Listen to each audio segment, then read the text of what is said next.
చరాచరాత్మక సంభవం త్రిమూర్తిరూపం త్రిభువన పూజం దత్తావతారం జగద్గురుం జగత్కళ్యాణకారకం చరాచరాత్మక సంభవం త్రిమూర్తిరూపం త్రిభువన పూజం దత్తావతారం జగద్గురుం వందే వందే జగద్గురుం వందే వందే జగద్గురుం.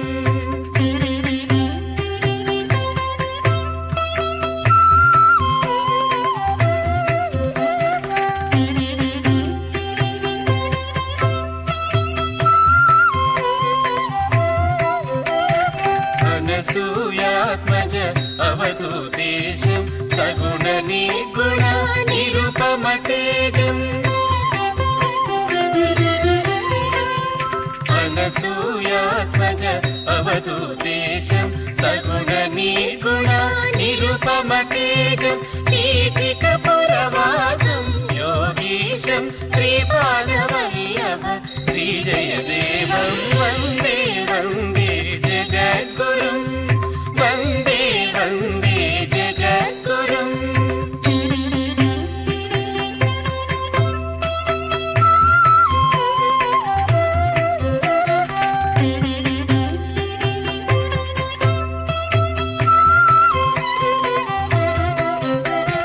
శంఖచక్రధర శౌరీశ త్రిశూలఢమరుక త్రిజగద్వంద్యం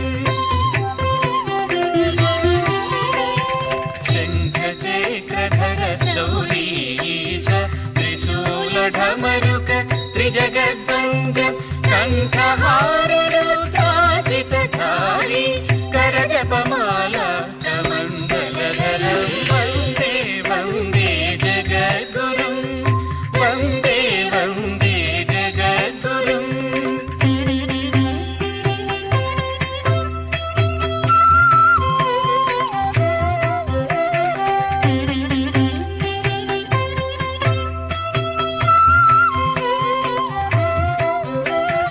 చతుర్వేద ఘన జ్ఞాన ప్రకాశం అద్వైత రూపం అద్భుత చరితం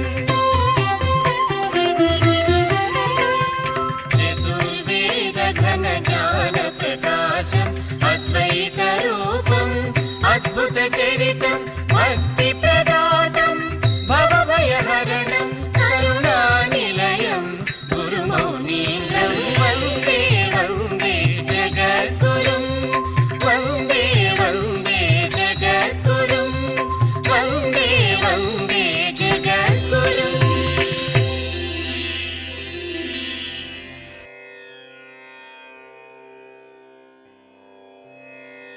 త్రిమూర్త్యాత్మకుడైన శ్రీ దత్తాత్రేయుడు సృష్టిని ఉద్ధరించడానికి ఆదిగురువుగా అవతరించాడు.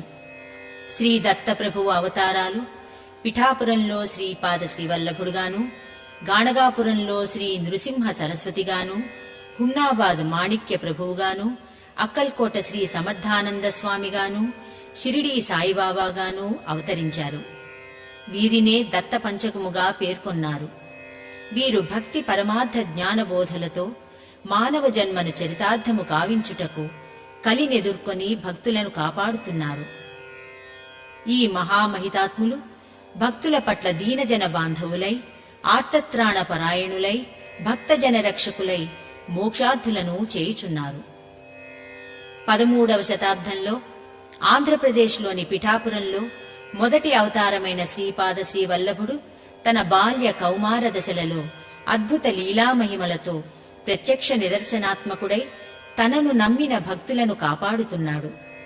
ఇప్పటికీ భక్తులకు శ్రీపాదుని కరుణ లభిస్తూనే ఉంది. శ్రీపాద శ్రీవల్లభుని చరిత్రను వినుటకు వీణుల విందుగా భావార్థ సహితమై భక్తి శ్రద్ధలు జనించి శ్రీపాదుని అనుగ్రహము లభించగలదని, బ్రహ్మపదాన్ని సాధించగల ఈ పుణ్య గ్రంథం పరతత్వజ్ఞాన సముపార్జన కలిగించి 4 పురుషార్థములను ప్రసాదించగలదని విశ్వసించుచున్నాము.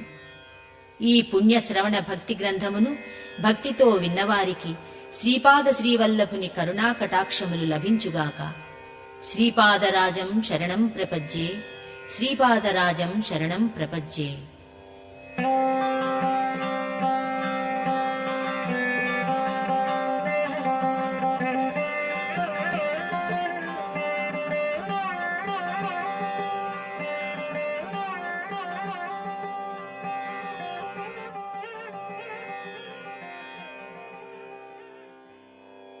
శ్రీ మల్లాది గోవింద దీక్షితుల వారి ఉపోద్ఘాతం.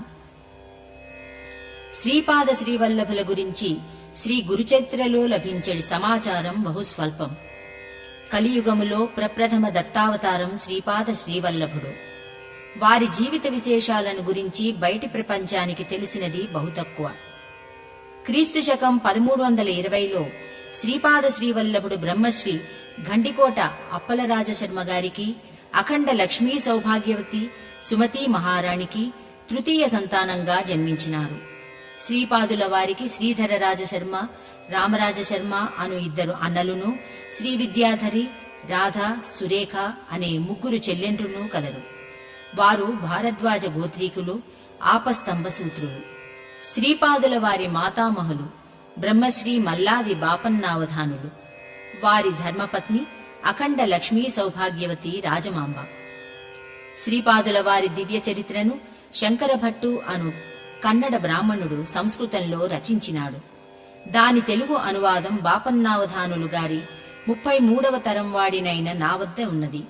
శ్రీపాద శ్రీవల్లభ చరితామృతంలో బాపన్నావధానులు గారి 33వ తరంలోనే అది వెలుగులోనికి వస్తుందని చెప్పబడినది. కాని అది ఏ సమయమున ఏ విధముగా అని వివరింపబడలేదు. ఈ చరితామృతాన్ని బయటి ప్రపంచానికి తెలియపరచవచ్చునా లేదా అనే విచికిత్స నాకుండినది. ఒకనాడు భీమవరం మావుళ్లమ్మ గుడి ప్రాంతంలో నేను వెడుతుండగా ఒక వృద్ధుడైన యాచకుడు భోజనం కోసం డబ్బులు అర్థించెను. నేను 11 రూపాయలు ఇచ్చాను. తరువాత 2-3 రోజుల్లో గాణగాపురం నుంచి శ్రీ నృసింహ సరస్వతుల వారి ఆశ్రమం నుంచి నాకు ప్రసాదం పోస్టులో వచ్చినది. నేను ఏ రోజునైతే వృద్ధయాచకుడికి 11 రూపాయలు ఇచ్చినానో అదే రోజున గాణగాపురం సంస్థానానికి నేను 11 రూపాయలు ఇచ్చినట్లు రసీదు కూడా అందులో జతచేయబడినది. వాస్తవమునకు నేను గాణగాపురానికి ఎంత మాత్రమూ డబ్బు పంపించలేదు. మాకు శ్రీపాదుల వారి యందు వాత్సల్య భక్తి. ఈ మహాపవిత్రమైన గ్రంథాన్ని ఎవరైనా హేళనగా మాట్లాడితే నొచ్చుకునే సున్నిత స్వభావం మాది. కీర్తి ప్రతిష్టల కోసం కాని, ధనం కోసం కాని వెంపర్లాడే వంశం అసలే కాదు మాది. అయితే దత్తభక్తులకి అత్యంత అమూల్యమైన ఈ దివ్య చరిత్ర అందజేయడం మా విధి అని భావించి దీనిని వెలుగులోనికి తీసుకురావడం జరిగింది. ఇది అక్షర సత్య గ్రంథం. దీనిలో వ్రాయబడిన ప్రతి అక్షరము శక్తివంతమైనది, సత్యమైనది. ఈ గ్రంథంలో అతిశయోక్తులు కాని, అర్థం పర్థం కాని వర్ణనలు కాని ఉండవు. పెద్దగా పాండిత్య అనుభవం లేని శంకరభట్టు చేత వ్రాయబడినది. అతను కన్నడ దేశస్థుడు. అతడు యోగ్యుడు కనుకనే శ్రీపాదుల వారు అతన్ని అనుగ్రహించారు. ఈ గ్రంథాన్ని నిత్య పారాయణ గ్రంథంగా చేసుకోవాలి. ఎటువంటి కష్ట నష్టములెదురైనా, సంకట పరిస్థితులు ఎదురైనా ఈ గ్రంథ పారాయణం చేసి 11 మందికి సరిపడా ద్రవ్యాన్ని అన్నదానం కోసం వినియోగిస్తే తప్పకుండా వెంటనే ఫలితాన్ని పొందవచ్చు. ఇది సాక్షాత్తు శ్రీపాద శ్రీవల్లభులచే ఆ విధంగా హామీ పొందబడి వారి జీవితకాలంలోనే వ్రాయబడిన గ్రంథం. అందుచేత దత్తభక్తులు ఈ గ్రంథాన్ని పారాయణం చేసి మీ జీవితాల్లోనే అనుభవం పొందండి. అనుభవం ద్వారా ఇది అక్షర సత్య గ్రంథమనేది మీకే అర్థమవుతుంది. దత్త సేవలో మల్లాది గోవింద దీక్షితులు, భీమవరం. శ్రీపాదవల్లభ గురో వదనారవిందం వైరాగ్యదీప్తి పరమోజ్వలమద్వితీయం మందస్మితం సుమధురం కరుణార్ద్రనేత్రం సంసారతాపహరణం సతతం స్మరామి. శ్రీపాదవల్లభ గురో కరకల్పవృక్షం భక్తేష్టదాననిరతం రిపుసంక్షయం వై సంస్మరణమాత్రచితిజాగరణం సుభద్రం సంసారభీతిశమనం సతతం భజామి. శ్రీపాదవల్లభగురో పరమేశ్వరస్య యోగీశ్వరస్య శివశక్తిసమన్వితస్య శ్రీపర్వతస్య శిఖరం ఖలు సన్నివిష్టం త్రైలోక్యపావనపదాబ్జమహం నమామి.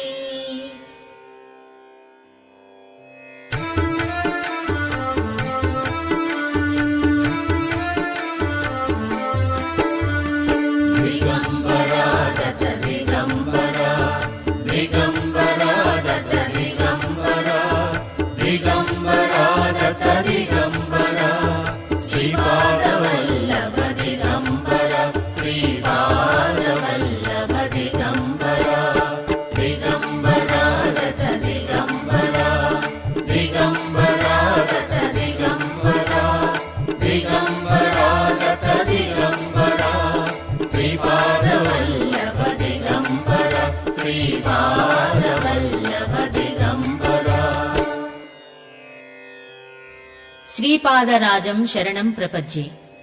శ్రీపాద శ్రీవల్లభ చరితామృతము మొదటి అధ్యాయం. వ్యాఘ్రేశ్వర శర్మ వృత్తాంతము. శ్రీ మహాగణాధిపతికి, శ్రీ మహాసరస్వతికి, అస్మద్గురు పరంపరకు, శ్రీకృష్ణ భగవానునికి, సమస్తములైన దేవీ దేవతా గణములకు ప్రణమాంజలులు సమర్పించి శ్రీమద్ అఖిలాండకోటి బ్రహ్మాండ నాయకుడైన శ్రీదత్త ప్రభు యొక్క నవావతరణ వైభవమును వర్ణింపదలచినాను. శ్రీదత్త ప్రభువు అతి ప్రాచీనుడు, నిత్య నూతనుడు. ఈ కలియుగములో శ్రీపాద శ్రీవల్లభ స్వామిగా ఆంధ్రదేశమునందలి గోదావరి ప్రాంత ప్రదేశమైన శ్రీ పీఠికాపురమను గ్రామమునందు అవతరించెను. వారి దివ్య చరిత్రను, దివ్య లీలా వైభవమును వర్ణించుటకు మహామహా పండితవరేణ్యులకే అసాధ్యమైన పరిస్థితులలో ఎంతమాత్రమూ విద్యాగంధము లేని అల్పజ్ఞుడనైన నేను వారి చరిత్రను వర్ణించుటకు పూనుకొనుట కేవలము దివ్యాజ్ఞ ప్రకారమనియు దివ్యాశీస్సుల వలననియు సర్వజనులకు వినయపూర్వకముగా తెలియచేసుకొనుచున్నాను. నా పేరు శంకరభట్టు. కర్ణాటక దేశస్థుడను, స్మార్తుడను, భారద్వాజ గోత్రోద్భవుడను. శ్రీకృష్ణ భగవానుని దర్శనార్థము ఉడిపి క్షేత్రమునకు వచ్చితిని. బాలకృష్ణుడు నెమలిపించముతో ముగ్ధ మనోహరముగా దర్శనమిచ్చి శ్రీ కన్యకా పరమేశ్వరీ దర్శనార్థము పోవలసినదని ఆజ్ఞాపించెను. నేను శ్రీ కన్యకా పరమేశ్వరీ దేవిని దర్శించి తిని సాగరత్రయ సంగమ ప్రదేశమున పుణ్యస్నానములు చేసి తిని ఒకానొక మంగళవారము రోజున శ్రీదేవి దర్శనార్థము గుడిలో ప్రవేశించి తిని పూజారి నిష్ఠగా పూజ చేయుచుండెను. నా చేతిలోని ఎర్రరంగు గల పుష్పములను గ్రహించి అతడు పూజ చేయుచుండెను. అంబ నా వైపు కరుణాపూరిత దృష్టితో చూచుచుండెను. శంకరా, నీ హృదయమునందు గల పవిత్ర భక్తికి సంతసించి తిని నీవు కురువపురమునకు పోయి అందుగల శ్రీపాద శ్రీవల్లభ స్వామిని దర్శించి జన్మ సార్థక్యమును పొందుము. అతడు నా సోదరుడు. మా ఇద్దరికీ గల సోదర సోదరీ బంధము దేశకాలములకు అతీతమైనది. నీ మనస్సునకు ఆత్మ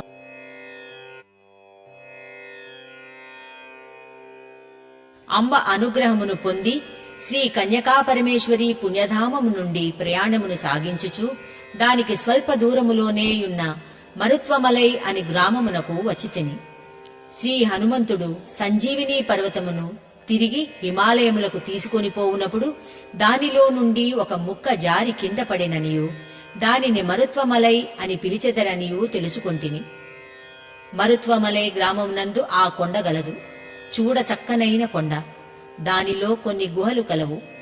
అది సిద్ధపురుషులు అదృశ్య రూపమున తపస్సు చేయు పర్వత భూమి అని తెలిసికొంటిని. నా అదృష్టరేఖ బాగున్న ఎడల ఏ మహాపురుషునైనా దర్శింపలేకపోదునాయని గుహలను దర్శించుచుంటిని. ఒక గుహ వద్ద మాత్రము ఒక పెద్ద పులి ద్వారము వద్ద నిలబడియున్నది. నాకు సర్వాంగములయందునూ వణుకు దడా పుట్టినవి.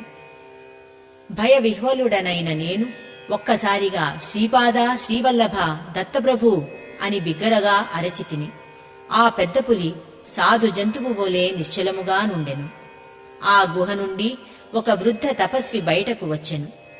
నాయనా, నీవు ధన్యుడవు. మరుత్వమలై ప్రాంతమంతయును శ్రీపాద శ్రీవల్లభ నామమును ప్రతిధ్వనించినది. శ్రీ దత్తప్రభువు ఈ కలియుగములో శ్రీపాద శ్రీవల్లభ నామమున అవతరించెనని మహాసిద్ధ పురుషులకు, మహాయోగులకు, జ్ఞానులకు, నిర్వికల్ప సమాధి స్థితి అందుండు పరమహంసలకు మాత్రమే వేద్యము. నీవు అదృష్టవంతుడవు కావున ఇచ్చటకు రాగలిగితివి. ఇది తపోభూమి, సిద్ధభూమి. నీ కోరిక సిద్ధించును. నీకు తప్పక శ్రీవల్లభుల దర్శన భాగ్యము కలుగును. నా గుహద్వారముననున్న ఈ పెద్ద పులి ఒక జ్ఞాని. ఈ జ్ఞానికి నమస్కరింపుము అని వచించెను. అంతటా నేను పెద్ద పులి రూపములోనున్న ఆ జ్ఞానికి నమస్కరించి తిని. ఆ పెద్ద పులి వెంటనే ఓంకారమును చేసినది. ఆ ధ్వనికి మొత్తం మరుత్వమలై అంతయునూ ప్రతిధ్వనించినది. సుశ్రావ్యముగా శ్రీపాదరాజం శరణం ప్రపద్యే అని ఆలాపించినది. నేను ఈ వింత దృశ్యమును పరికించుచుంటిని. పెద్ద పులి యొక్క రూపమునందలి అణువులన్నీయును విఘటనము చెంది దాని నుండి కాంతిమయ దివ్య దేహధారి అయిన పురుషుడు అభివ్యక్తమయ్యెను. అతడు వృద్ధ తపస్వికి నమస్కరించి ఆకాశ మార్గమున కాంతి దేహములో ఆ దివ్య పురుషుడు వెడలిపోయెను. నా ఎదుటనున్న వృద్ధ తపస్వి మందహాసము చేసెను. నన్ను గుహలోనికి రమ్మని ఆహ్వానించెను. నేను మౌనముగా గుహలోనికి ప్రవేశించి తిని. వృద్ధ తపస్వి నేత్రయుగ్మము నుండి కరుణారసము ప్రవహించుచుండెను. కేవలము తన సంకల్ప ప్రభావముచే అతడు అగ్నిని సృజించెను. ఆ దివ్యాగ్నిలో హృతము చేయుటకు కావలసిన పవిత్ర ద్రవ్యములను, కొన్ని మధుర పదార్థములను, పండ్లను సృజించెను. వైదిక మంత్రోచ్చారణ చేయుచు అతడు ఆ పదార్థములను ఆ దివ్యాగ్నిలో హృతము చేసెను. లోకములో యజ్ఞయాగాది సత్కర్మలు అన్నియును లుప్తమైపోవుచున్నవి. పంచభూతముల వలన లబ్ధి పొందిన మానవుడు పంచభూతాత్మకమైన దైవంను విస్మరించుచున్నాడు. దేవతా ప్రీతికరముగా యజ్ఞములు సలుపవలెను. యజ్ఞముల వలన దేవతలు సంతుష్టి చెందెదరు. వారి అనుగ్రహము వలన ప్రకృతి అనుకూలించును. ప్రకృతిలోని ఏ శక్తి విజృంభించినను మానవుడు మనజాలడు. ప్రకృతి శక్తులను శాంతింపచేయకున్నా అరిష్టములు అనిష్టములు సంభవించును. మానవుడు ధర్మ మార్గమును విడనాడిన ప్రకృతి శక్తుల వలన ఉపద్రవములు కలుగుచుండును. లోకహితార్థము నేను ఈ యజ్ఞమును చేసి తిని. యజనమనగా కలయిక. అదృష్టవశమున నీవు ఈ యజ్ఞమును చూచితివి. యజ్ఞఫలముగా నీకు శ్రీ దత్తావతారులైన శ్రీపాద శ్రీవల్లభ దర్శనము కలుగును. ఇది చాలా అలభ్య యోగము. అనేక జన్మల నుండి చేసుకున్న పుణ్యమంతయును ఒక్కసారిగా ఫలితమివ్వనారంభించి ఇటువంటి అలభ్య యోగమును కలిగించును అని వచించెను. నేను ఆ మహాపురుషునికి నమస్కరించి, సిద్ధవరేణ్యా, నేను పండితుడను కాను, యోగిని కాను, సాధకుడను కాను, అల్పజ్ఞుడను. నాయందు పరిపూర్ణ కటాక్షముంచి నాకు గల సందేహముల నివృత్తి చేయవలసినదని కోరితిని. అందులకు ఆ మహాపురుషుడు సమ్మతించిరి. సిద్ధవరేణ్యా, నేను శ్రీ కన్యకా పరమేశ్వరీ మాత దర్శనము చేసుకున్నప్పుడు అంబ నన్ను శ్రీపాద శ్రీవల్లభుల దర్శనము కొరకు కురువపురము పొమ్మని చెప్పినది. శ్రీవల్లభులు తన సోదరులని చెప్పినది. తమ సోదర సోదరీబంధము కాలాతీతమైనదని తెలిపినది. ఇక్కడ తమ దర్శనము వ్యాఘ్ర రూపములో ఉన్న మహాత్ముల వారి దర్శనము కలిగినది. ఇంతకు వ్యాఘ్రరూప మహాత్ములు ఎవరు? శ్రీవల్లభుల వారికి శ్రీ కన్యకా పరమేశ్వరీ దేవికిని గల సోదర సోదరీబంధము కాలాతీతమనుటలో అర్థమేమి? అసలు శ్రీ దత్తప్రభువు ఎవరు? ఈ నా సంశయములకు ఉత్తరమొసంగి నన్ను ధన్యుల చేయవలసినదని ప్రార్థించి తిని. ఆ వృద్ధ తపస్వి ఇట్లు చెప్పనారంభించెను. నాయనా, ఆంధ్రదేశమునందు గోదావరీ మండలమందు అత్రి మహర్షి తపోభూమిగా ప్రసిద్ధిగాంచిన ఆత్రేయపుర గ్రామమునందు శ్రోత్రియమైన కాశ్యపస గోత్రమునందు ఒక బ్రాహ్మణుడు జన్మించెను. అతనికి తల్లిదండ్రులు వ్యాఘ్రేశ్వర శర్మ అని నామకరణము చేసెను. తండ్రి మహాపండితుడైనను ఇతడు మాత్రము పరమశుంఠ అయ్యెను. విద్యాభ్యాసము ఎంతకాలము చేసినను సంధ్యావందనము కూడా చేయజాలడయ్యెను. వ్యాఘ్రేశ్వర శర్మ అహంభో అభివాదయే అని మాత్రము అనుచుండెను. తోటివారు పలుకు సూటీపోటీ మాటలకు అతడు కలత చెందెను. తల్లిదండ్రుల అనాదరణ కూడా ఎక్కువయ్యెను. హిమాలయములందు మహాతపస్వులు ఉందురనియు వారి కరుణాకటాక్షముచే ఆత్మజ్ఞానము సిద్ధించుననియు అతడు వినియుండెను. తిలదానములు పట్టుటకును అభావమేర్పడినప్పుడు ఆబ్దీకములకు పోవుట తప్ప ఎవరునూ ఇతనిని పిలువకపోవుట వలన ఇతనిలో ఆత్మన్యూనతాభావం ఏర్పడెను. ఒకానొక బ్రహ్మముహూర్తమున ఇతనికి స్వప్న దర్శనమైనది. దానిలో దివ్యమయ కాంతితో విరాజిల్లుచున్న దివ్య శిశువు కనిపించెను. అతడు నభోమండలము నుండి భూమి మీదకి దిగివచ్చుచుండెను. అతని శ్రీచరణములు భూమిని తాకగనే ఈ భూమండలము దివ్యకాంతితో నిండిపోయెను. ఆ దివ్య శిశువు తన వైపునకు నెమ్మదిగా అడుగులు వైచుచూ వచ్చెను. నేనుండగా భయమెందులకు, ఈ గ్రామమునకును నాకును రుణానుబంధము కలదు. శునకము అయినను మన వద్దకు రాజాలదు.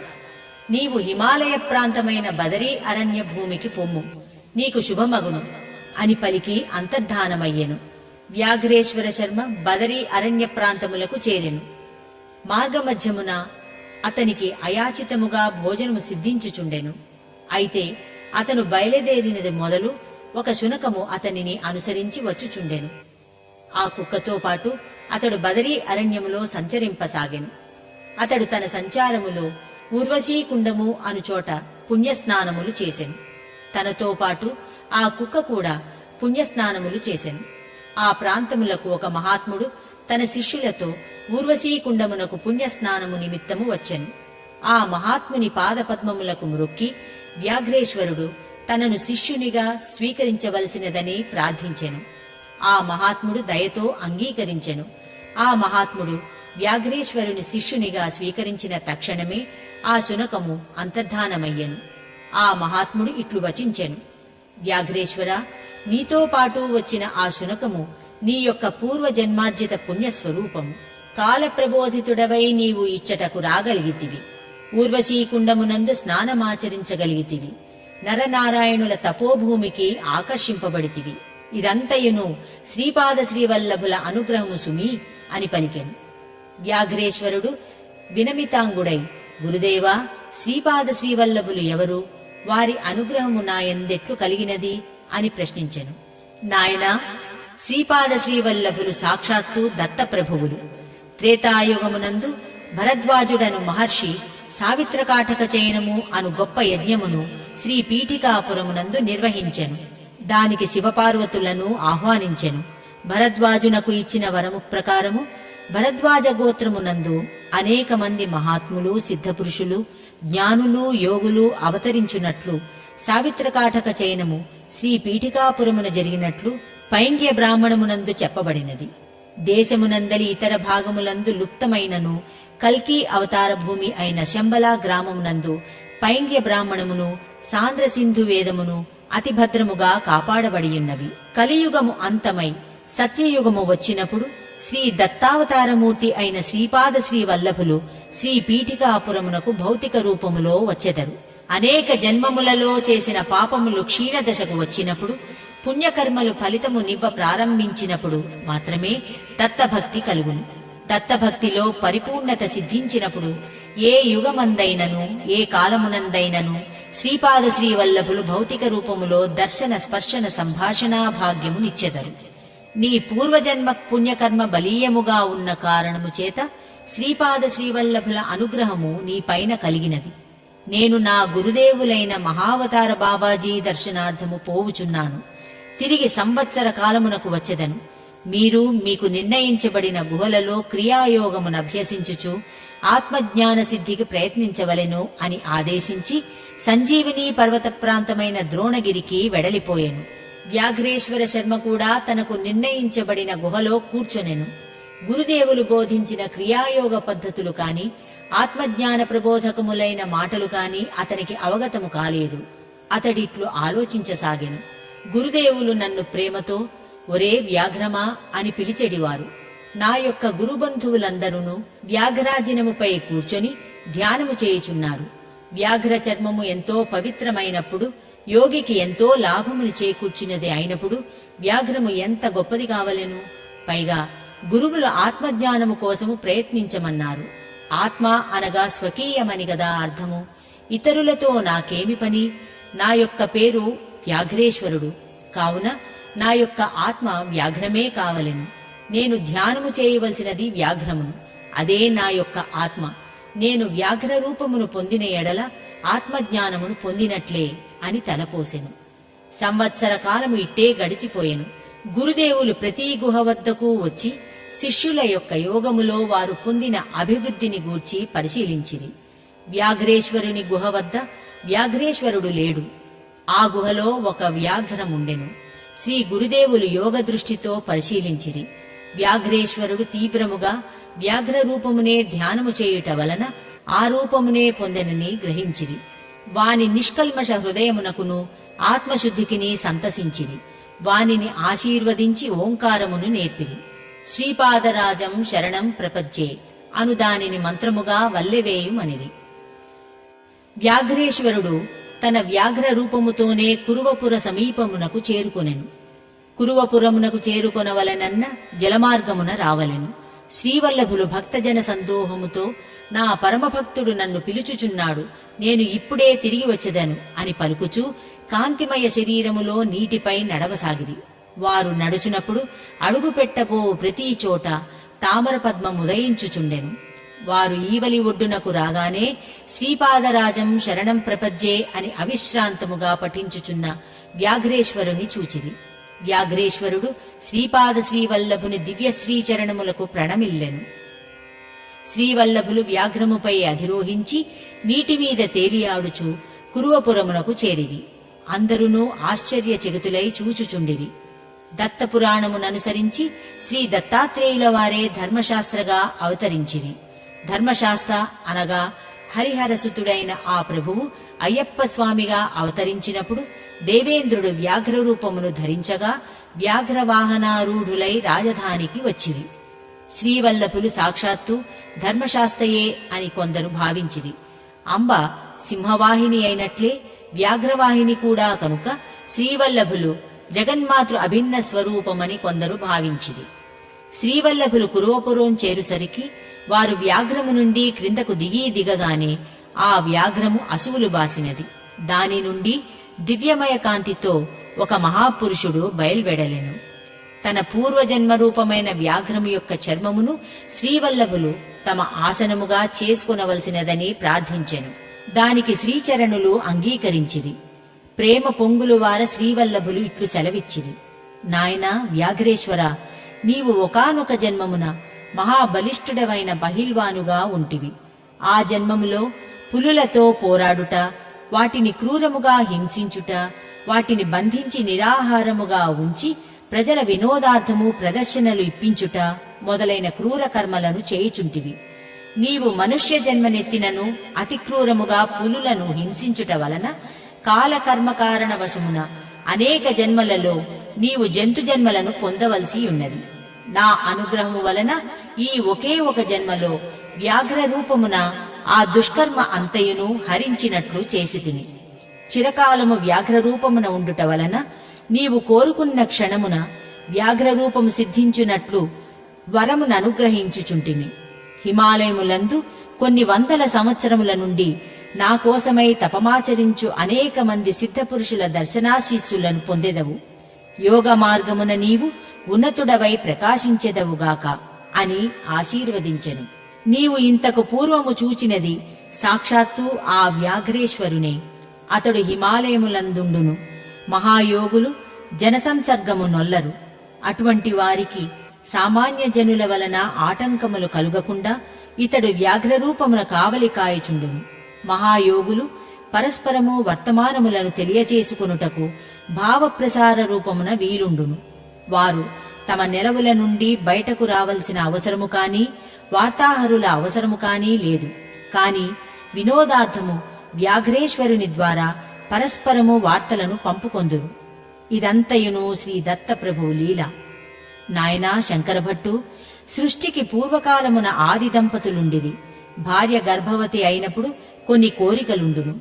వాటిని తీర్చుట భర్త విధి అని భావింపబడుచున్నది. శర్వాణి గర్భమును ధరించినప్పుడు పరమేశ్వరుడు ఆమెనేదైనా కోరిక కోరుకొమ్మని అడిగెను. అప్పుడు శర్వాణి ప్రభు, స్త్రీ శరీరధారినై అన్ని సుఖములను అనుభవించి తిని పురుష శరీరధారిగా ఉన్నప్పటి అనుభవం అన్నది ఎలాగున ఉండునో నాకు తెలియదు, కనుక అనుగ్రహించవలసినది అని కోరెను. శంకరుడు తథాస్తు అనెను. వెంటనే శర్వాణి పురుషరూపము ధరించెను. అదియే మహావిష్ణు స్వరూపము. గర్భస్థుడై ఉన్న శిశువు బయటకు వచ్చు మార్గము లేకుండెను. అప్పుడు ఆ మహావిష్ణువు యొక్క నాభియందు కమలము ఉద్భవించెను. ఆ కమలము నుండి బ్రహ్మదేవుడు ఆవిర్భవించి సృష్టి చేయతొడగెను. శ్రీ మహావిష్ణువు తన శరీరము నుండి శార్వాణీ రూపమును సృజించెను. దేవరహస్యములు దైవలీలలు అనూహ్యముగా ఉండును. శ్రీ మహావిష్ణువు పార్వతీదేవి ఇద్దరును ఈ విధముగా అన్నా చెల్లెలు అయినారు. ఒకానొక శ్రావణ పూర్ణిమ దినమున పార్వతీదేవి శ్రీ మహావిష్ణువునకు రక్షాబంధనమును కట్టెను. అన్నా, శ్రీ భోళాశంకరులు సాధ్యాసాధ్యములు ఉచితానుచితములు పరిశీలించకుండా వరములనిచ్చెదరు. అసుర సంహారార్థము విష్ణుమాయతో నీవు అవతారమును ధరించి నా మాంగల్యమును కాపాడుచున్నావు. అన్నా చెల్లెళ్ల పవిత్ర ప్రేమకు నిదర్శనముగా రక్షాబంధన పర్వము వెలయునుగాక అనెను. శ్రీ మహావిష్ణువు తథాస్తు అనెను. ఈ వాగ్దానమును అనుసరించే భస్మాసురుని వలన ప్రమాదము ఏర్పడినప్పుడు మోహినీ అవతారమును ధరించెను. విష్ణుమాయ అచింత్యమైనది. ఈ విధముగా ఉండునని ఊహించుటకు వీలు కాదు. మోహినీ శంకరులకు జన్మించిన సంతానమే ధర్మశాస్త్ర. ఇతడే కలియుగములో అయ్యప్ప అను అవతారమును ధరించెను. ధర్మశాస్త్ర జననానంతరము మోహినీదేవి అంతర్ధానమైనది. దీనిలో దైవరహస్యమున్నది. ధర్మశాస్త్ర ఎవరో కాదు, సాక్షాత్తు శ్రీ మహావిష్ణువే. మహావిష్ణు రూపములో బ్రహ్మరుద్రులు కూడా ఏకమౌట వలన దీనిని త్రిమూర్త్యాత్మక దత్తాత్రేయముగా కూడా భావించవచ్చును. పాండ్యభూపాల పుత్రిగా మీనాక్షీ నామముతో పరమేశ్వరి అవతరించినప్పుడు, పరమేశ్వరుడు సుందరేశ్వరుడుగా అవతరించినప్పుడు శ్రీ మహావిష్ణువు వారిద్దరి వివాహము జరిపించెను. అయితే పరమేశ్వరి శ్రీ కన్యకా పరమేశ్వరిగా అవతరించినప్పుడు వివాహము జరుగలేదు. అయితే శ్రీపాద శ్రీవల్లభులు దేశకాలాతీత అవతారము శ్రీవల్లభులుగా కలియుగములో పీఠికాపురములో ఏ రూపములో అవతరించినారో అదే రూపములో దివ్య జ్యోతిర్లోకములలో వారు సృష్టి ఆది నుండి ఉన్నారు. వారు క్రీస్తు శకము 1320లో శ్రీ పీఠికాపురములో అవతరించి క్రీస్తు శకము 1350లో కురువపురంలో అంతర్ధానమయ్యే వరకు నడిచే 30 సంవత్సరముల దివ్యలీల కేవలము సప్తర్షులకే అవగతము కానప్పుడు మనమెంత అని వచించెను. అప్పుడు నేను, స్వామి, ఇప్పుడు క్రీస్తు శకం 1336 నడుచుచున్నది. అయితే శ్రీవల్లభులు కేవలము ఇంకా 14 సంవత్సరములు మాత్రమే ఈ భూమిపై ఉండెదరా? ఇంత స్వల్పకాలములోనే అవతార పరిసమాప్తియా అని ప్రశ్నించి తిని. అప్పుడు సద్గురుదేవులు, నాయనా, శ్రీవల్లభులు జన్మించిన గదా తిరోధానమగుట, జనన మరణములు లేనిది వారి లీల దేశకాలాబాధితము. శ్రీ కన్యకా పురాణము. శ్రీకృష్ణ పరమాత్మ సమకాలికుడైన అగ్రసేన మహారాజు ఆర్యావర్తమున ఒక రాజ్యమును పాలించుచుండెను. అతడు వైశ్య కులస్థుడు. ఆ మహారాజు యొక్క వంశీకులలో కొందరు దక్షిణ ప్రాంతమున వ్యాపార వ్యవహారములను నడుపుచూ, కొందరు రాజబంధువుల కుటుంబములతో ఆంధ్రదేశమునందలే బృహత్శిలానగరమునందుండిరి. బృహత్శిలానగరమును రాజధానిగా చేసుకుని అగ్రసేన మహారాజు వంశీకుడైన కుసుమశ్రేష్ఠి అనునతడు ధర్మ పరిపాలన చేయుచుండెను. కుసుమశ్రేష్ఠి దంపతులు ధర్మపరాయణులు, సద్వర్తనులు. వారు అనేక యజ్ఞయాగాది సత్కర్మలనాచరించుచుండిరి. భాస్కర నామాంకితుడైన రాజగురువు అను మహాత్ముడు శ్రీ కుసుమశ్రేష్ఠికి అత్యంత హితుడు. జగన్మాత శ్రీ కన్యకా పరమేశ్వరీ నామమున వారి ఇంట జన్మించెను. శ్రీపాద శ్రీవల్లభులు తమలో నుండి ఒక అంశను తీసి వారి ఇంట జన్మింపచేసెను. అతనికి విరూపాక్షుడను నామకరణము చేయబడెను. రావణుడు ఆత్మలింగమును సాధించుటకై కైలాసవాసుని ప్రసన్నుని గావించుకొనెను. అతడు కోరరాని కోరికను కోరెను. జగన్మాత భద్రకాళి రూపమున వానిని అనుసరించెను. గోకర్ణ క్షేత్రమున ఆత్మలింగము భూపతితమై స్థిరపడెను. నాయనా, గోకర్ణ క్షేత్రము యొక్క మహిమ చాలా గొప్పది. వైశ్యకులమునకును గోకర్ణములకును గోకర్ణ క్షేత్రమునకును దేవతా రహస్యములతో కూడిన సంబంధమున్నది. రావణవధ జరిగినను రావణుని యొక్క ఒకానొక అంశ కలియుగములో కామ మదోన్మత్తుడైన రాజుగా జన్మించెను. అంబ తన భద్రకాళికా రూపమును కలియుగములో వేరుగా ప్రదర్శించినది. ఆమెతో పాటు రాజకుటుంబంలోని బంధువులు కొందరు తమ ఆర్యావర్త భూమి యందలి సాంప్రదాయానుసారముగా అగ్నికి ఆహుతి అయి తమ స్వాభిమానమును తెలియచేసిరి. శ్రీ కన్యకా పరమేశ్వరి తన ప్రభువైన నగరేశ్వరుని చేరుకొన్నది. అంబ జన్మించుటకు ముందు అనేక యజ్ఞములను శ్రీ కుసుమశ్రేష్ఠి దంపతులు చేసిరి. వారి రాజబంధువులలో ఒక కుటుంబము వారి నుండి మాత్రమే పయస్సు అంటే పాలు, పసిడి బంగారము శ్రీ కుసుమశ్రేష్ఠి స్వీకరించడివారు. వారికి పైండా గృహనామము కలిగినది. నీవు శ్రీ పీఠికాపురము దర్శించినప్పుడు వారి వంశీకుడైన మహాత్ముని కలుసుకొనగలవు. నీవు కురువపురమునకు పొమ్ము, శ్రీవల్లభుల దర్శనము చేసుకొమ్ము అని ఆశీర్వదించి ఆ సద్గురువరేణ్యులు కాంతిమయ శరీరముతో అంతర్ధానమైరి.